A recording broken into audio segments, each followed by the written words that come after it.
постигает горе в пути, но нежно глядя на нас небеса, словно глаза Иисуса Христа.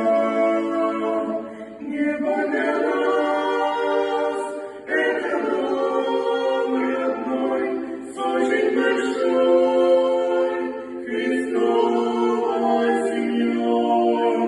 Там, где нас любят, там, где ждут, там, где утешат и слезы утрут. Небо для нас — это дом родной, цель нашей жизни.